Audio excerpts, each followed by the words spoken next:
Welcome to episode 8, where we're tackling one of the most technically challenging systems in the world, YouTube Live. We're not just building a simple video player here. We're designing a platform that can broadcast live video to millions of concurrent viewers around the globe, all while maintaining low latency and high availability. Think about what this means. Someone streaming in Tokyo needs to reach viewers in New York, London, and Sydney simultaneously, with minimal delay. We need to handle real-time chat with thousands of messages per second, support interactive reactions, and ensure that when the live stream ends, viewers can immediately replay the entire broadcast. The technical requirements are staggering. Low latency for real-time interaction, high availability because downtime means lost revenue and disappointed users, and global reach because the internet never sleeps. This is system design at its most complex and rewarding. Let's start with the big picture. Our architecture begins with broadcasters sending their live video and audio streams to our platform.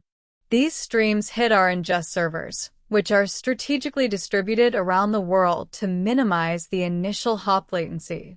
From there, the raw media goes to our transcoding service, which is doing some serious heavy lifting, converting single video streams into multiple resolutions and formats to serve different devices and network conditions. The transcoded streams then flow to our CDN, which delivers video segments to viewers globally. Running parallel to all this video processing, we have our live chat service handling real-time text updates, reactions, and viewer interactions. And critically important for YouTube Live, we have storage systems continuously saving the stream so it can be replayed after the broadcast ends. Each component needs to be designed for massive scale and fault tolerance because any failure here affects potentially millions of viewers simultaneously. Understanding the protocols is crucial for live streaming. RTMP, or Real-Time Messaging Protocol, is what broadcasters use to send their live feed to our ingest servers.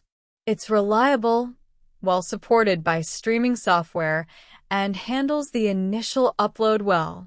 But for delivery to viewers, we use different protocols. HLS, HTTP Live Streaming, is our workhorse protocol. It splits the continuous stream into small chunks, typically around 6 seconds each, which viewers' devices download sequentially. This chunked approach gives us flexibility and resilience. Dynamic Adaptive Streaming over HTTP is an alternative to HLS that offers better adaptive quality switching. For ultra-low latency scenarios, think interactive gaming streams, we might use WebRTC, which can achieve sub-second delays, but at the cost of reduced scalability. Each protocol represents different trade-offs between latency, scalability, and complexity. Let's walk through what happens when a streamer goes live. Their streaming software sends the video via RTMP to our closest ingest server, and this geographic proximity is crucial for minimizing initial latency. Once we receive the stream, several things happen rapidly. The video is buffered to smooth out network inconsistencies, then chunked into those segments I mentioned. Most importantly, it's transcoded into multiple resolutions, 1080p for high-bandwidth viewers, 720p for standard viewing, for 80p and 360p for mobile or slower connections. These transcoded streams are then pushed to our CDN origin servers, which distribute them to edge nodes worldwide. This parallel processing approach means we're simultaneously preparing the stream for viewers with vastly different devices and network conditions. The beauty of this system is that it's transparent to both broadcaster and viewer. They just see a smooth, high-quality experience. The CDN is absolutely critical for YouTube Liv's global performance. Using providers like Akamai, Cloudflare, or Google's own CDN, we serve video from edge locations close to viewers, dramatically reducing latency and improving quality. Origin shielding is a key technique here. It prevents our origin servers from being overwhelmed by requests from multiple CDN edge nodes. Instead, edge nodes request content from a shield layer, which then requests from the origin. We use chunk prefetching to keep client buffers filled, ensuring smooth playback even during network hiccups. Perhaps most importantly, we implement adaptive bitrate streaming, or ABR, which automatically switches video resolution based on the viewer's current bandwidth. This means viewers get the best possible quality their connection can handle. These optimizations work together to create that seamless viewing experience we expect from modern video platforms. Live chat presents its own fascinating scaling challenges. When thousands of viewers are chatting simultaneously during a popular stream, we need real-time message delivery without overwhelming our systems. We use WebSockets for the real-time connection between viewers and our chat service. Behind the scenes, we implement a publish-subscribe system using technologies like Redis streams or Kafka to broadcast chat messages efficiently to all connected viewers. Messages are organized by streamer channel and timestamped for proper ordering. We implement sophisticated spam filtering and moderation tools because at this scale, even a small percentage of bad actors can ruin the experience for everyone.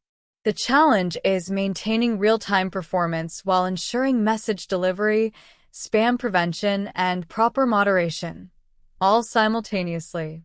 One of YouTube Liv's key features is the ability to replay streams after they end, or even rewind during live broadcasts. This requires continuously writing video chunks to object storage like AWS S3 or Google Cloud Storage as the stream progresses. We maintain metadata indexes that allow us to quickly generate replay timelines. This supports both DVR mode functionality during live streams and full post-stream video viewing. For long-term storage, we move older content to cold storage solutions to optimize costs. The technical challenge here is ensuring that storage operations don't impact live streaming performance while maintaining the data integrity needed for reliable replay functionality. Scaling YouTube Live requires a multi-layered approach. We deploy edge ingest servers globally so broadcasters always have a nearby entry point. CDN caching with high TTL for older segments reduces origin server load while maintaining performance. Auto-scaling is crucial for chat servers during large events. Think about a major product launch or breaking news event that suddenly draws millions of viewers. We use queue-based buffering between ingestion and processing to handle traffic spikes gracefully. Global load balancing via GeoDNS and latency-based routing ensures users connect to the best available servers.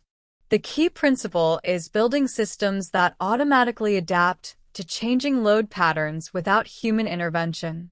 Every aspect of YouTube Live involves trade-offs.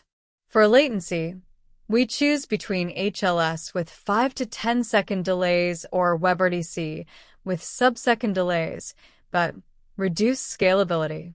For chat messaging, we balance HTTP polling for scalability against WebSockets for real-time performance. Video quality management can use static resolutions for simplicity or adaptive bitrate streaming for better user experience. Transcoding can happen in real time for live content or be pre-processed for better efficiency. The key is understanding your specific requirements, target audience size, acceptable latency, budget constraints, and technical complexity tolerance. There's no universal best choice. Only choices optimized for your specific context. At YouTube Liv's scale, monitoring and reliability aren't afterthoughts. They're core architectural requirements. We implement comprehensive health checks on all ingest and transcode nodes, with automatic failover to backup systems. Fallback CDN edges provide fault tolerance when primary edges fail. We maintain detailed logging streams for playback debugging, tracking metrics like startup delay, rebuffer ratio, and stream interruptions. Quality of service metrics help us understand user experience and identify issues before they become widespread problems. Auto-healing systems for both chat and video services mean many issues resolve themselves without human intervention. The goal is building systems that are not just performant, but resilient and self-recovering. As we wrap up our YouTube Live design, remember that real-time video at scale represents some of the hardest problems in distributed systems: compression algorithms, global content delivery, and ultra-low latency requirements. YouTube Liv's success comes from the intelligent combination of CDN optimization, chunked video delivery, and adaptive bitrate streaming to ensure smooth experiences for millions of concurrent users. The system must be event-resilient, handling sudden traffic spikes, region-agnostic for global users, and ultra-performant because every millisecond matters. The most important lesson? In real-time systems, every millisecond counts. You're optimizing for latency, concurrency, and failure recovery simultaneously. It's a complex balance, but when done right, it enables experiences that seemed impossible just a few years ago. Thank you for watching this episode. Next up, we're diving into rate limiters, essential for API security, platform abuse prevention, and definitely important for your next system design interview. See you in episode 9. Before you go, I'd love to hear from you in the comments. If you found this video helpful, do give it a like, share it with your friends, and of course don't forget to subscribe to the channel to help us grow. I will see you in the next one. Till then, happy learning.